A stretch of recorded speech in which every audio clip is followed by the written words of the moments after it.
Hello, everyone. This is episode 31 of the Dresden Files podcast, the member of the Broken Jars Network.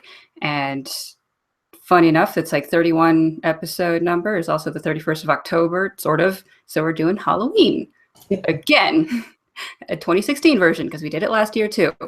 And this time for a guest, it's a kind of a special person, because you might know him as Eldest Gruff on the Jim Butcher forums, or EG, with hyphens on either side on the subreddit, but it turns out his name is Jake. So please introduce yourself to us with your favorite character and your favorite 3 books. Okay. Well, my favorite 3 books in no particular order are Summer Night, Small Favor, and Changes. And despite my namesake, my favorite character actually is Sonya, until more of our goatee friend comes up, and then I may have to switch. Nice. Because hopefully he'll come back in peace talks. He'll come back at some point and just wreck stuff, and it'll be glorious. I wonder if anyone else besides you and me have included Summer Night in our 3 books. I don't know if anyone has. I think Josh did, because he really liked Mab. He was like, Mab, those books. Yeah. All right. So some beginning announcements. Like I have said in the past couple episodes, we are shutting down all of our old internet stuff. Our old website at dresdenfilespodcast.com, the old RSS, the old iTunes, they are all going to be shut down tonight, and everything is going to be on the new stuff at brokenjars.xyz, the new RSS, and there's a new iTunes that you can then search for. Keep that in mind. If you stop getting anything after this episode, then you have to go look for it. Yep. And if you're searching us through iTunes or your podcasting app, make sure you have the correct one. You can do so by making sure the description in your podcast that you're subscribed to does not have, this is the old podcast. So if the description says that, you're not going to continue to receive episodes. The best way to do it is by going to brokenjars.xyz and getting the subscription link there. All right. Now, let's move on to our topic of Halloween. Let's start with afterlife things and kind of speculation of spooky shit. Oh yeah, spoilers and bad language and blah blah blah. We're like you said, shit. Everything. You said shit and then talked about the language. Good job. That's giving an example. Exactly. Now people know. Right. Right. So afterlife. Well, how does this work? If everything is in the Never Never, kind of like a geographical place, can you just walk straight into it and then walk out? Does it kind of happen in Hades, but it still seems very weird. I mean, I don't know if it's as simple as walking straight in and out. You may have to do some navigation like they did for Hades. I imagine a lot of afterlife places have some form of defense, because we know shades and ghosts and spirits and souls, they're a pretty decent form of power. So I can't imagine people want you to pilfer in their afterlife. Right, but in the sense that, sure, you could just walk into Normandy, right? But you had to do it with a giant fucking army at your back, So Hades was kind of in that vein. They basically did. Theoretically, any wizard who knew that the vault in Marcone's bank would have led to Hades could have opened that way. Getting past the 3 gates was why it took a team of ultimate badasses, so. Well, first of all, I think it's, maybe this is far-fetched, but I think it's possible that kind of did you guys watch Stranger Things yet? I did. Yeah. Nope. We spoil everything, by the way. Yeah, I don't want to spoil it then. No, go ahead. It doesn't bother me. Spoilers for Stranger Things. Skip 10 minutes ahead if you don't want this spoiled. In Stranger Things, there's a parallel universe. They call it the Upside Down. That exists right next to the real universe that the universe that we're in. So I'm wondering if when Harry was in Hades, in quotes, that it was kind of like that situation. He wasn't actually in the underworld. In order to be in the underworld, you have to be dead. That's the price of entry. For most people, right? So, and it gets more complicated because in Butcher's world, where all of the mythologies get together. I mean, you literally have the Elysium Fields, you have Hades, you have Tartarus, you have literally fucking everything. So not only do you have to be dead, but you, I guess, have to believe in Hades and believe that's where you're supposed to go. Right. They all have different prices of entry. Right. It is something to think about, like that vault, because maybe it wasn't actually Hades, the underworld. It was just Hades' vault. Then that has to be allowed in order to people to get into it, because that's the test in order to get the things that he's keeping. So maybe that wasn't actually the underworld of Hades. Right. And another thing to consider is if you go all the way, what book was, I think it's the first book, right? That Chauncey was in? Second. No, that was book 2. Book 2. If you go all the way back to that, you remember him saying that Hell will like look out for people that they're trying to recruit. Mm-hmm. So maybe it's possible you end up in one of these different afterlife scenarios, depending on how they get you. It might not necessarily be what. Huh? I was going to say that seemed to be kind of like a sell your soul type thing. Maybe.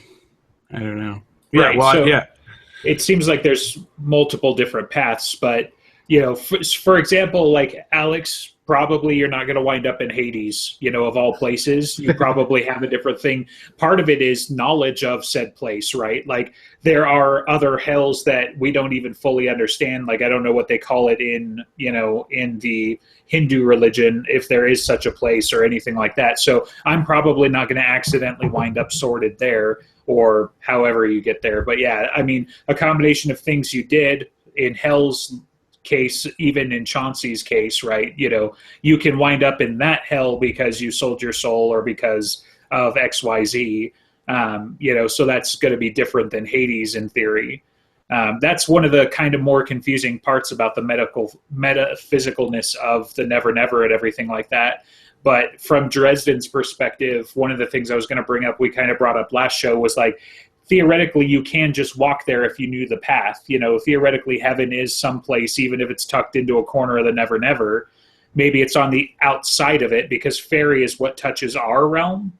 So maybe it's on the far, far side of fairy, but theoretically it's there and you could walk there. No, that's what I'm saying. I don't think that's the case, but I guess either of us could be correct. Yeah, I mean, I tend to lean more towards the being of you can be there because, Hades is down there. He's got his crown of Mordite. He's got Cerberus there. He's got the weapons there. It seems like that makes sense if this is his domain, if this is his, place of power. If it's just a vault, maybe not so much. Right. And to be fair, though, we didn't get to go from point A to point B so much as like he just grabbed Dresden at one point and they had a conversation. So I kind of dig on the vault thing, though. I want to say like the whole alarm thing with the with statues. And the Hecate statues and things like that. Like the shades is exactly what I was thinking. Like, wasn't that the defense mechanism? Is that they were basically going to come murder everything that's living, but that doesn't preclude the fact that it's an adjoining area than literally Hades, but it would have been very near to Hades if it wasn't. So maybe it's that part's academic. So yeah, I love that little one glimpse of the Cyclops, just kind of like, what's in here? Shut down that gate. Yeah. Were you saying something, Kick?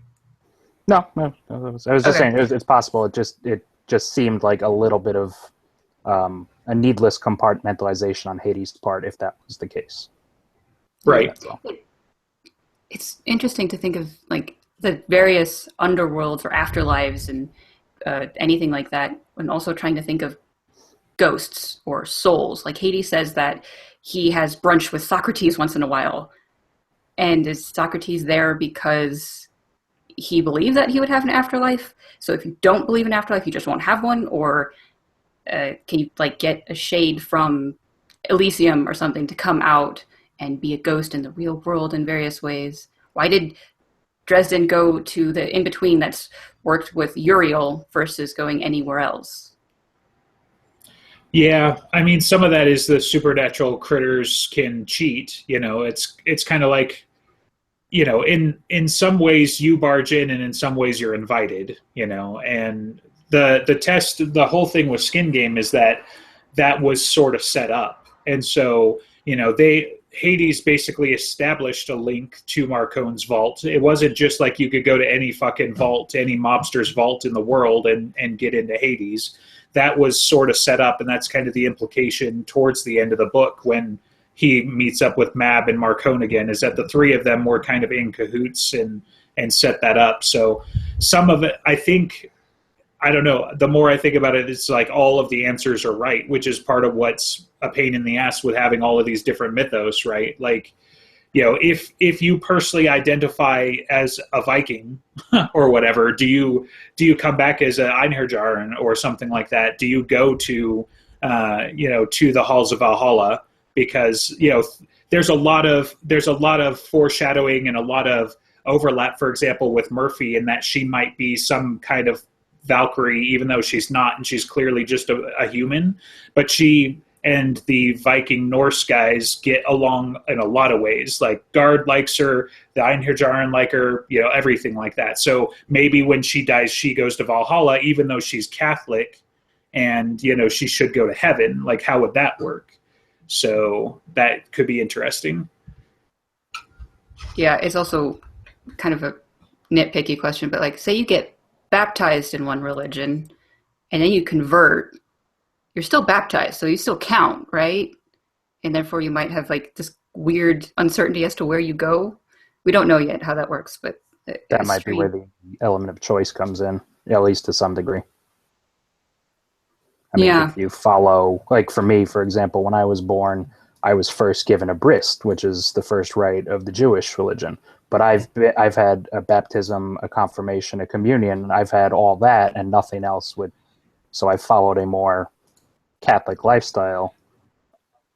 You know, assuming I was dumped in Dresdenville, I would think I would probably be more under the angelic purview, but that's where choice kind of came in. Yeah, well, it's a weird thing. I like I was saying before, I'm not sure how it might be, because there are certain religions, right, where angels guard a soul on its way to the afterlife, right? Mm-hmm. They're called psychopomps, by the way. They're called what? Psychopomp, the kind of mythical thing that guards you as you're going, it helps you get there. They're called a psychopomp. Cool. So what would be the point of that if there wasn't some other force trying to steal the soul? So you could end up in a place that you didn't choose to go, you know, possibly. Right. And that's, I mean, it's a good point. That's super interesting to bring up, because everybody's like, oh, cool, my soul's guarded when I'm going to place. But they didn't think from what, you know, because in the modern Christian sense, for example, you're pretty much, you know, you're going to one place or another. It's not like demons can come steal you away from heaven. That's not how it works. That's not fair. But there is a lot of mythology built around that. I mean, even Davy Jones, for crying out loud, is like supposed to guide the souls to where they're going to inevitably end up. So he's not even necessarily a protector, but I mean, even a guide, which implies that you could get lost, you know, and things like that. So that's kind of the thing with the Dresden Files, where it's like the kind of caveat with Jim is that everything is true. Everything, you know, like Lovecraft was true, you know, the Christians are right, the Jews are right, you know, the guys down in Africa, that there's all of 5 people that believe this, they're right, you know, things like that. So it's kind of interesting. I'm just thinking Oblivion Wars. I'm not trying to trivialize anything, but, you know, so yeah, like, yes, you can walk there. Yes, you can get stolen, apparently, because all of the mythology is true, you know. I mean, that did possibly happen in Ghost Story when Fort Hill was possibly dying. There was an angel of death that showed up in order to protect him if that were to happen. So Jim has already established that can happen. Also, yeah, that's a really good point. Yeah, so let's talk about dead people now. We've got a couple of specific ones in mind. First off, let's talk about Murphy's dad. His name is Colin Jack Murphy. Goes by Jack, and yet his wife called him Colin. Who knows? Whatever. Murphy Sr. We think that he died from suicide, because that's what we were told in Blood Rights, I believe, by Mama Murphy. And then there's a word of Jim, apparently, that says, I can't answer such question because that precludes that he actually committed suicide, and then that was the end of it. Yeah. So, I mean, he makes the most sense to potentially have had something wonky happen to him because, he ran the old Black Cat files back when before SI was SI proper.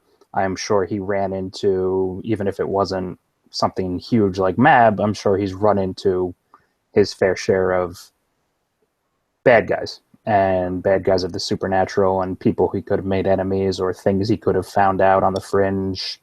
And somebody just said, all right, this guy's, he knows too much. Let's get him out of here. Yeah, it makes me wonder how, because the first thing that came to mind when I read that was maybe something like Kravos, like getting into his head and then manipulating his body in order to kill himself. I think it was like at his desk at work or something. Right. I'm not fully certain on that. Like, so someone manipulated his body in order to get that to happen. Mm-hmm. Yeah, it's tough, right? Because, that's what Butcher's comments kind of imply, but because what he's doing is sort of a punishment and an atonement. So whatever happened, he had to have done himself. And theoretically, maybe he could have been pushed towards that ends, but inevitably he walked through the final door, so to speak, or something like that. They made it sound like, he was a drunk. He basically drank on the job all the time to try and get away from the nightmares that he's had to face and the fact that nobody fucking believed him because that was what his job was. Things like that. So maybe he drank himself to death or drinking caused some kind of issue. But the fact that he's working with Uriel in the capacity that he is implies some kind of choice, because I at least personally don't believe, at least until proven otherwise, in that even in the Dresden Files, that if you accidentally had something done or if somebody possessed you to do something, that you would be punished for that, right? The angels would hold the higher standard than that. So right. He had to have done something, but maybe he was pushed towards it and manipulated towards it. Like there are spirits that would do that sort of thing where they would kind of manipulate you and then eventually you'd go nuts and do the thing. Maybe that's why he's there. And so they recognize you were pushed, but you still kind of did the thing. So, but I don't really agree with you actually that he is being punished. He's just in between. And like Uriel was saying, that all he has to do is choose to walk through the door, which would then judge him. But he's not willing to do that yet. That's why he's still in Chicago Between, along with Carmichael. I mean, we know how he died. He died from the Loup-Garou, but he's still there because he's not ready to take the step beyond that. And that's part of it. But I think even Dresden himself mentions that, like, this is bullshit. I shouldn't be here. I should be at my final reward, whatever that is, whether I'm being punished or I'm, at heaven. I shouldn't be in between. And presumably not everybody goes into in between, or if they do, it's a very short stay, with your kind of implying that they have a choice. And so both things are kind of implied. So maybe that's just because Dresden has a flawed perspective. That's what it is that he thinks, wait, I should be in heaven or hell, not this whole I'm going to work for fucking Uriel for who knows how long, or possibly forever. Because if he hadn't figured out who his killer was, he potentially never would have moved on. So in that way, it kind of becomes a type of punishment. So. Yeah, and then it's like, what is he doing there? Because he's obviously talked to Mortimer Lindquist a couple of times, and the fact that Lindquist knew who he was and was willing to help Murphy via Dresden in order to help Jack. So it's like, what is he actually able to do from Chicago Between, and the fact that he can take Harry back to the real world and talk to Lindquist and all that stuff? I mean, it might just be as simple as being a liaison to the souls and to the specters and to the shades that come there under abnormal circumstances or less than. Because granted, it's a unique situation, but that place also seems like it might just be a place where it's the in-between. This is where you make your choice. And if you're someone like maybe Carmichael, who still feels he has a purpose and wants to hang around, or if you're someone like Jack, who just doesn't want to face what's next, but at the same time, you can be someone like Harry, who his death is wonky, and we need a place for him to go. So it's kind of like limbo and purgatory, but only in the fringiest sense of the word. It's just where it's kind of like the first stop. Here's your choice: go through door A, B, C, or stay. Right. While you were describing that, I had a ticklish thought that what if the reason why Jack knows about Lindquist is because Mort has done more shadier things than he's let on before, and Jack being one of those kind of protector spirits, he's like, we know you and you've kind of shaped up, but that's why I know where you live, is because you've tried shit before, or at least you've been around when shit's gone down, in the same vein that like the corpse taker knew and needed to use him for various reasons. So anyway, just a passing thought, but yeah, it's not explained. And I always got the impression that Mort is, 15, 20 years older than Dresden maybe. And so maybe he sort of knew Jack towards the end. So maybe they have some kind of connection there. Well, he's also pretty specialized. I mean, there's nobody else that we've come across who can do what Mort can do, especially around Harry. He's like Binder in that sense, where he's got that one good trick, but that trick is damn handy. Right, for sure, yeah. I had a side thought as I wonder how much Mama Murphy really knew, since she kind of let on that she knows more about Murphy's job than she thinks she does, and that it's significantly more dangerous. But, did she recognize that it was supernatural? I don't know. I want to see her again anyway. She was very strange and fun. Yeah, unless that was her funeral that Jim was teasing everyone about. Turns out that was fake. Priscilla says it's fake. Yeah. Shut the fuck up, Alex. Until it's true. Until it's not fake. Yeah, exactly. Just like Justin's dead until he's not. Yeah, DED, dead. What the fuck does that mean? Dead. Means he's dead. Right. There's nothing to see here. He's dead. I don't know. I want another Murphy family reunion, but with Harry and Karen married and dealing with all the weird awkwardness. But, all right, more family stuff. Let's go to Harry's family. Let's talk about Malcolm, his father.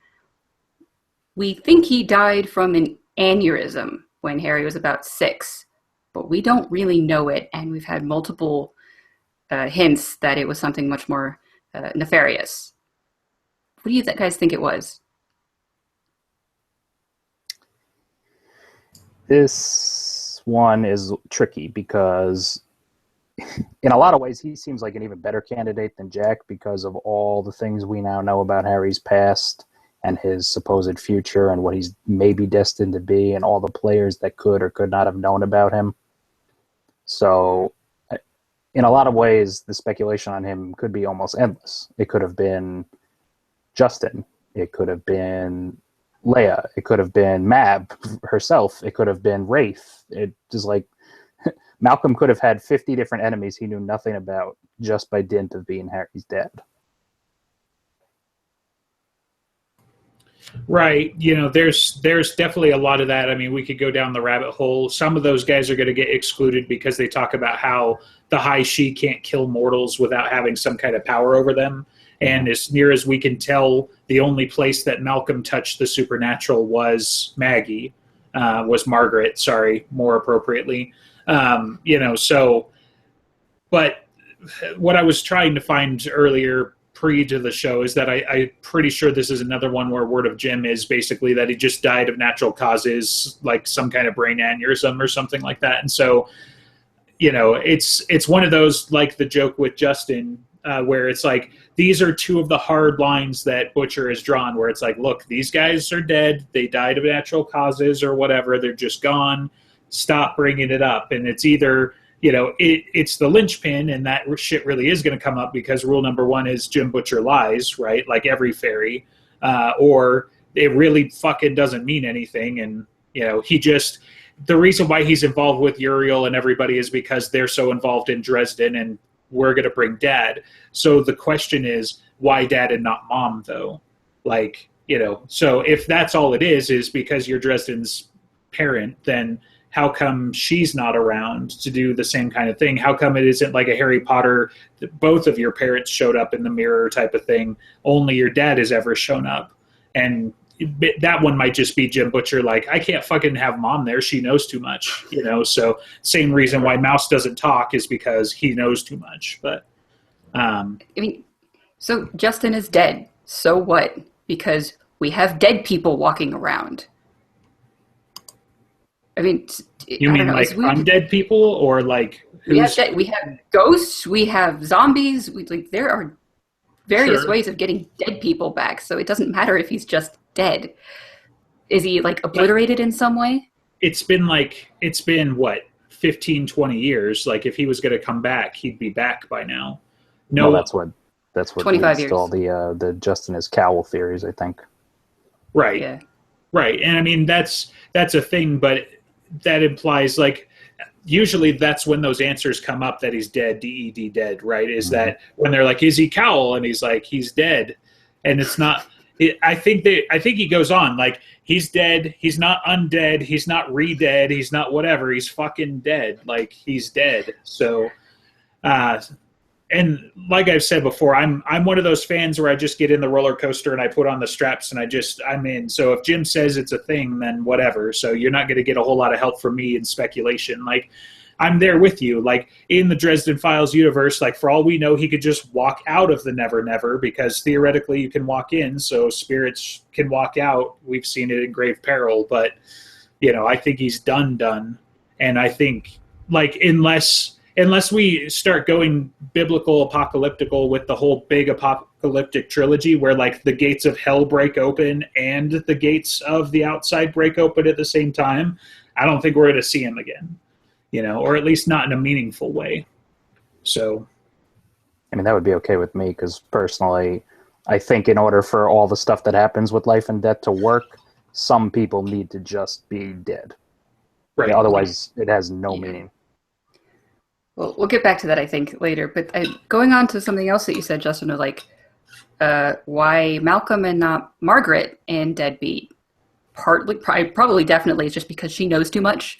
Right. But then there's, like, when we were discussing death curses in a previous episode, we were wondering, if you do a death curse, does that stop you from making a shade? Right. Because you're using your last essence, or, like, in that way you're accepting it, so you're not leaving a ghost? Or to take it one step further, like, she bound herself to both Harry and Thomas, so maybe she's tied up until that runs its course, and then when they die, she'll be released from that. You know, maybe that's how that's working, is that she's bound her shade to them through that bloodline curse in a way. So, but yeah, that's a super good point, because, yeah, we did bring up, like, does a death curse, is it basically oblivion? You know, you just cease to exist in all ways, shapes, or forms. So, yeah, I don't necessarily hearken to the fact that a death curse is oblivion necessarily, but, you know, it's an interesting point. Yeah, I mean, I don't. No, sorry, go on. Oh, it's just, it makes sense that, like, if you're accepting your death and making a death curse, then you shouldn't be leaving the ghost, because you're not, like, stuck between accepting death and still living. So on that point, it makes sense. What were you going to say? Well, I was going to say, it doesn't also, I think, in Full Moon, Chauncey mentions that, you know, she was basically on the downward path to hell, and Malcolm sort of redeemed her. But I guess that doesn't preclude, because Jim has mentioned recently that, you know, what was it? When I want to see Harry and Leia duke it out, we'll get into the terms of the deal. Yeah. Right? It doesn't preclude the fact that her soul is somewhere else in its own form of limbo with some other creature, maybe the Fae, maybe, you know, someone maybe not quite like hell, but... Right. There are untold ways to bind a spirit, right? So, yeah, she could be tied up in a number of other ways, but the least nefarious would be she bound herself to them, and that's kind of how that worked. But that doesn't have to be the way. I like your idea, because that definitely came to mind, that, you know, she's hanging out in somebody's court, or they trapped her in something somewhere for some reason. You know, she's got to pay her penance too, in theory.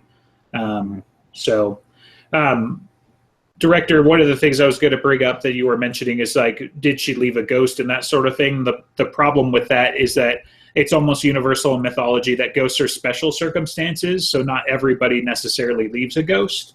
Mm-hmm. And, Carmichael even necessarily, for example, wouldn't be able to impact the mortal world. He's just stuck in between. And so there's some kind of like other differentiator there that it's like, well, you're some kind of spirit clearly, but you're not a ghost. And I guess ghosts can affect the mortal realm would be one of the criteria. But yeah, I doubt she's just running around somewhere. Otherwise we would have seen her by now. Is another one of those things where it's like, why would she not be near her kids?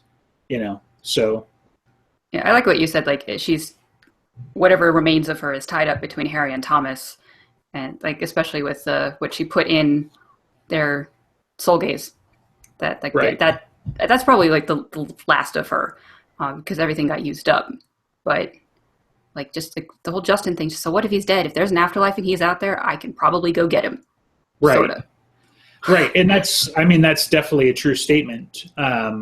Which is why I'm just hedging on the fact that unless it becomes convenient in the BAT for Harry to refight every dark critter and evil wizard he's ever seen before or something like that, it seems like he would have made an appearance. And so, yes, maybe he is Cowell. Maybe somebody went to go get him for that purpose. But I still think that if he does wind up being Cowell, this is going to be like J.J. Abrams is like, no, he's totally not Khan. And then it was fucking Khan. Not that half of you get that reference, but everyone gets that reference. There's somebody out there. One of our subscribers gets that reference, but it would be one of those. It would be one of those things where like you didn't even like try. You just blatantly lied to everybody, and we're not that stupid. Like, come on, come up with something else. So, also, I think there's a level of natural law when it comes to something like that, going to the underworld and getting someone back, that I think you're violating, right? Well, there's typically some kind of balance, right? So right. Either a huge sacrifice or, a number of other things. So, yeah. Like, we've seen some of the most evil people in the series, Cowell and Kumari, using that idea that you can use necromancy for good, but it's kind of a violation of, we've all heard it 1,000 times. So I don't think it's that simple that you could just go to the underworld and bring someone back. I don't even think it's something Harry would attempt. Unless it was his mother, in which case we know he would go right in there. I still don't think he would. No, I don't think he would. What if it was Murphy? What if it was Maggie? I don't think he would do it for anyone. Maggie? It's tough. It's one of his most ingrained principles is that magic is used to create, or magic is the force of life, and to use it in that way would be a violation of it. To create life? No. To bring back life? I mean, yeah, we already know that from him talking about what Cowell does. Right? But I think that's the difference between him, say, trying to use necromancy versus kicking down the gates of Tartarus. It's virtually the same thing. Not necessarily. Is it? We don't know. Yeah. Right. I mean, it's like two. I forget the. You know what I'm saying? It's like cup half full, cup half empty. You're using magic. You have to use magic in both scenarios. You're kind of saying that the ends are what shape the kind of magic in use, but we're basically saying, look, if you can walk to Tartarus, then you can theoretically set down on the walls with elemental magic and not need to touch necromancy at all. I think exactly. The act of doing it is necromantic. Yeah, but it's more about the kind of energy employed, not the will necessarily. Like necromancy hold on. Is okay. You So can do it, or I can do it. Well, so to change it slightly, so if Murphy is dead, right, she's got no pulse and she's sitting on the side of the sidewalk, but Harry decides to hit her with an electric jolt and restart her heart. Are you saying that's necromancy? Yes, and I believe it's unnatural. It's unnatural to bring someone back from death. You got to have some weird views on modern medicine, then. So yeah, death is a gray thing, right? It's not a black and white thing. So I guess it depends on that, on what you would consider death. That's a different discussion. Right. But, but you could, another what if example, Murphy's been dead for a year and Harry figures out a way to bring her back. I don't think he would do it. Yeah, it's tough because we've seen him do all but that, right? We've seen him sink years of his life into trying to find a cure for being a half vampire. We've seen him go to a figurative hell, if not a literal hell, to try and get his little girl back. So that's why I'm like, I'm half with you, right? Because he hasn't gone to hell to get somebody back, but he's done all but that. I understand that. I also understand the idea that Harry would do anything to get back Maggie or whoever, but there is a huge difference between figurative hell and literal hell in that one is literal hell, and that's what matters. I don't know. I mean, you guys could be totally right too. I could be totally wrong. But then the question is, right? If we can determine that as possible, then Harry Dresden, one of the best wizards on Earth, could definitely determine that it was possible. Why didn't he do it? I get the feeling that we might find out in some book aptly named Hell's Bells, but that's just me. I get that feeling. So as we know Harry right now, he wouldn't do that for those reasons. Maybe couldn't. I would go with couldn't more than wouldn't. I think more he hasn't thought of it yet. Yeah, hasn't had the impetus. Right, exactly. But I'm saying why not? Well, and that's kind of the right question, though, right? So because he wouldn't necessarily do it for even Karen, and Karen's the closest thing he has to any kind of love life right now. Right. Theoretically, he would do it for his daughter, but under what circumstances? Like the ground would have to open up and swallow her whole. Like what would cause him to go do that? Because if she just got killed, then maybe he wouldn't. But if somebody, like if Lucifer came to grab her, then yeah, he'd totally go kick in the gates of hell, I think. But well, why wouldn't he do it for his mom or his dad? Because they lived a life and they're not his in that same way. And he doesn't have the same connection with them. I mean, because if he would do it for them, he'd do it for anybody he's run into. I think that's a rough assumption. Because his mom and dad, that's not anybody, and I don't think they live full lives. But he has already mourned them. He's accepted that they're gone. If someone killed Maggie, he'd then have to lose her again, and he's not doing that. Part of the. I want to go back to Malcolm, actually. The nature of his death and the fact that you wonder what caused him to be still there, specifically in the fact that he shows up to balance the scales because a Denarian did something wrong. So is the question, why is it him, or why is he allowed to do it then? Why is he allowed to do it then, and is he connected to Uriel? Well, then, I mean, in addition to all the stuff that we were talking about with Margaret and why she can't come because she probably knows things, or why her soul and spirit might not be able to interact, Harry also has, other than his soul gaze with Thomas, basically no connection to her. He has no real memory of her. She was, in essence, the person who carried him, and that's it. But he grew up with his father, at least a little bit. And his father's going to be the one of the two that if somebody needs to say something to maybe nudge him back on the right track, it's going to be his dad. Now, why he was allowed to do it then seems at least because of Sheila opening the door, the illusion from Lashiel. Sorry, were you done? Yeah, no, that was really... Well, I'm wondering, is there any word of Jim that it is actually Malcolm? Not specifically one way or the other. No. I don't think anybody's ever asked. Yeah. What if it's not? Yep. So, what do you mean? As it was another Lashiel thing, or it was just... No. It could have been anything. Well, I mean, why are we assuming that? I mean, we've already... Wait, what book was that in? I forget. Deadbeat. Oh, yeah. Yeah, Deadbeat. So wasn't it possible that was Deadbeat had been inhabited by Lashiel, right? No. Yeah, and that was the line that was crossed that allowed Malcolm to talk to Harry. Right. Because he already interacted with Sheila. Here's the thing, Alex. I totally get where you're coming from, and I have to disregard it to move on with life. Otherwise, I personally think the reason why is because when you start playing with illusions and mental shit to this level, there's nothing to say that Harry isn't still fucking in Lashiel's apartment to begin with. That's not true.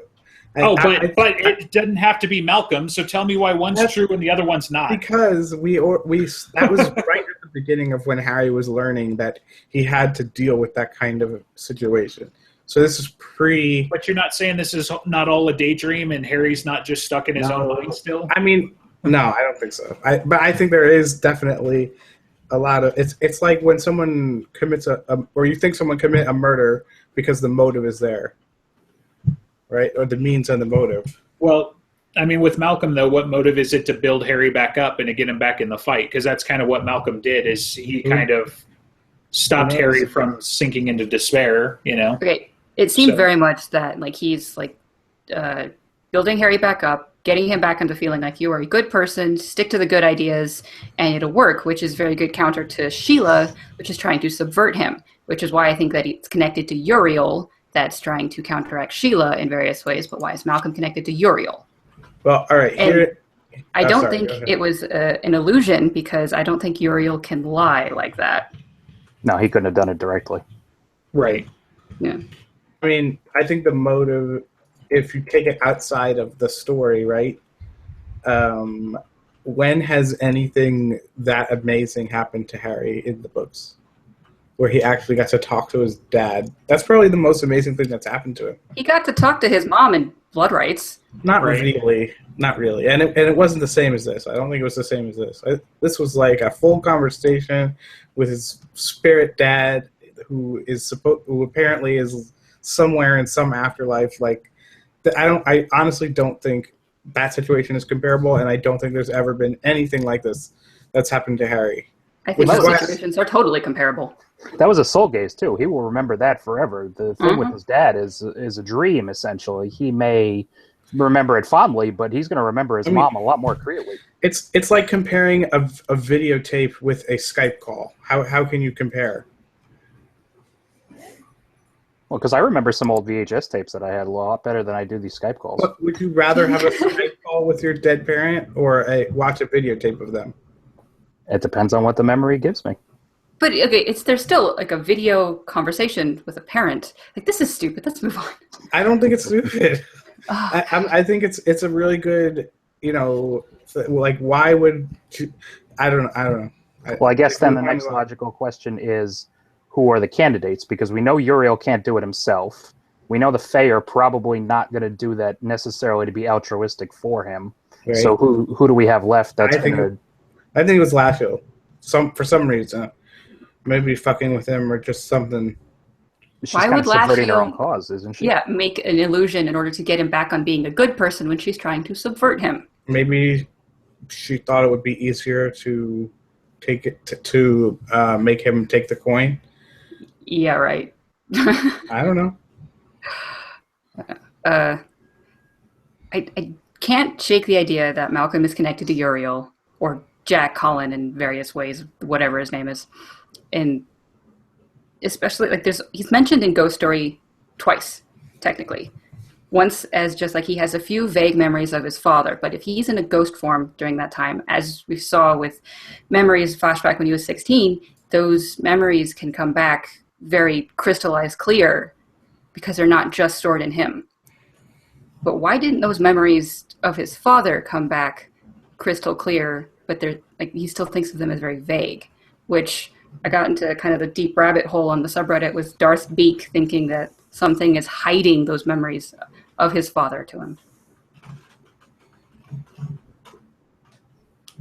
Okay, so going back to what I was saying with Alex, if it's the Dresden verse, okay, illusions exist, mindfuck you magic exists, shapeshifters exist. Right. If you go down this rabbit hole, there is no escape. It's fair. A black hole. It's fair. You either have to take everything at face value or nothing, and because that's the problem I have. Like, as soon as Lashiel was introduced, that was like my least favorite part of that whole interaction, and it ends up being amazing, right?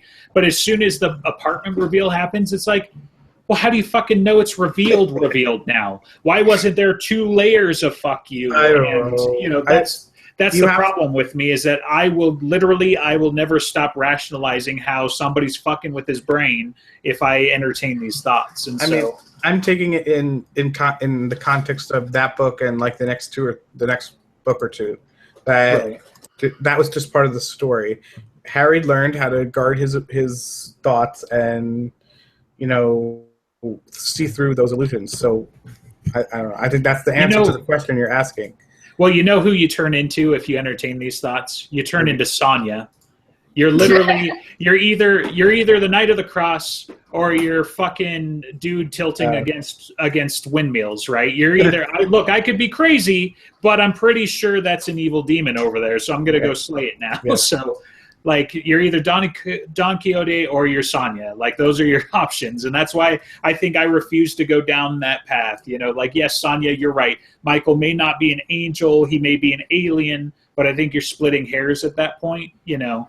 So we're going to just go with the whole, he's an angel, he brought you a holy sword, not a lightsaber, and therefore, like, everything's at face value here. Otherwise, you know, you're Don Quixote on the donkey instead, you know. But did someone hide the memories of Malcolm? Well, could we? I would so want to know. Could we chalk that one up to age? Because I don't remember. Did he have many memories going back past like being 10? That crystallized? But that was the thing about the fight with He Who Walks Behind, is that he didn't remember those memories very well because he got knocked around and stuff, but he could now remember them very clearly because he was accessing them from something not himself, as a ghost. So when he's thinking of his father, maybe it was just that he wasn't thinking very deeply about it, but why didn't they become more clear? Well, I guess what I was going with the age thing is I was wondering if there was maybe, because at a certain point, our memories start to define us. If his dad died at 6, yeah, that's a defining memory, I suppose, but everything prior to that could just be a nice feeling more than you're straight up like, I remember this first fight with my first demon and look what it did to me at 16. But you know, if there's a certain point, and I guess that gets more into psychology than I can speak intelligently on, but maybe he just did the Susan thing and he traded him to Leah for some reason, for like a Snickers. So there you go. He's there's a reason. I mean, that's the thing. He could have done it. There are precedents establishing events inside the book series that it could be a thing. In a way, I think it's kind of academic, though, because his dad's obviously important to his life, as any of our parents would be, right? But in the scope of things, though, comparatively, Dresden forgetting that is almost insignificant compared to other things he could have traded away or cost or been hidden from him, you know? So, like, knowing who his mom is infinitely more important than his dad, because his dad was a vanilla mortal. His dad taught him how to be a man, perhaps, or helped establish some of that and get him on the right path so that Ebenezer could pick up from there, right? Because Ebenezer is clearly his main father figure in his life. But, you know, say he doesn't know more than the name of his dad. How much does that set him back? Yeah, I don't know. It's just like, I want to know more about the nature of Malcolm's death, because then we get to like, who was that enemy out there that now might be coming back and hurting him? It seems much more likely that it was someone like Justin, that it's like they found Harry and then just like make sure it happens and then just abandon Harry in an orphanage until the magic actually starts showing and then go get him. Maybe that's similar to what happened with Elaine. Who knows? We don't even know a whole lot about Elaine anyway, so it's hard to discuss. You mean other than the fact that everyone thinks she's a Nemesis agent? Yeah, you know, other than that. She gets a bad rap, man. Yeah, I think she gets it unfair, but it's not like she's helped her cause in a lot of cases. But but she's definitely like, everybody's sure that she's the Antichrist, but it's like she's just really unlucky, like Harry is. Right. So we've got like time enough for about one more topic. Do you want to do Origins of Halloween or Monsters? Anyone? Somebody give me an answer. I mean, I guess Halloween since it's tomorrow. Okay. We're like kind of trying to think of why Halloween became what it is in the Dresden verse of the time where mantles are changed, immortals can be killed, and stuff. Jake shared some information that it originated from basically New Year for the Celts, since they had the New Year being in the new harvest season. And like that's the time where life and death got blurred. And that makes sense with the fairies because they're also very Celtic. That's when things will get changed and dying and stuff. There was also actually in the in another part of the passage there, and I think where did I put it? So it was harkening back to the trick or treating thing, which we know from Cold Days is something that the second or third Merlin established as sort of a defensive mechanism. So it said here, from at least the 16th century, the festival started to include this, involve people going house to house in costume or in disguise, usually reciting verses or songs for food. It may have originally been a tradition where people impersonated the Sheed, or wearing a disguise so that they could protect themselves from those creatures. Now, we have all, I guess, one period and another time have tried to figure out the original Merlin's origins. If the second or third, let's assume for the moment it was the third Merlin of the White Council that came up with this idea, that kind of fits that general timeline of maybe when he would have been around about 600 years ago or so.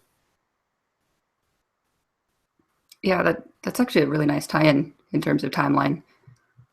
And we're going to get into that more in the future of like trying to pin down when Merlin probably was. Hold on. What's that, Jim? You read too much? Yeah, that's he said. So because that and the Tsar Bomba one are like that's his response. But no, that was a good. That'll be interesting to dig into. Yeah, it's always it makes perfect sense to me that it is a night, which is a time and a place with space-time stuff. That is fine, but I don't know why, and I want an answer to why is it from nightfall until the first natural morning bird song? Why is that the barrier of when Halloween ends? As opposed to sunlight? Well, I guess maybe because I was trying to pick around for birdsong stuff too. I guess if they actually wake with the sun type deal, then it's basically hand in hand. Yeah, annoying little shits, but I don't know. It still seems it's weirdly arbitrary and not as exact as I would like it to be. Well, it's kind of Dresden-y too, though, in a way, because he talks about how there's more magic in a baby's first giggle than there is in most of the shit that he can do, and so the birdsong thing, like you find it annoying, but it wasn't always so.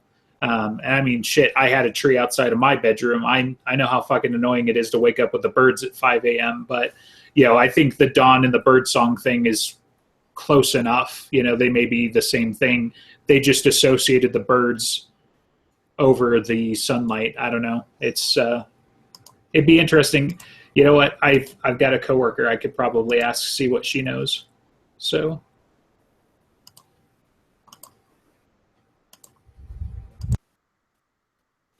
Cool. I mean, I guess I don't know if birds are the first creatures that wake up in the morning. I hope they are. Maybe it's the worms. I don't know. But I have to mention this thing that you found the Tsar Bomba of Kemmler.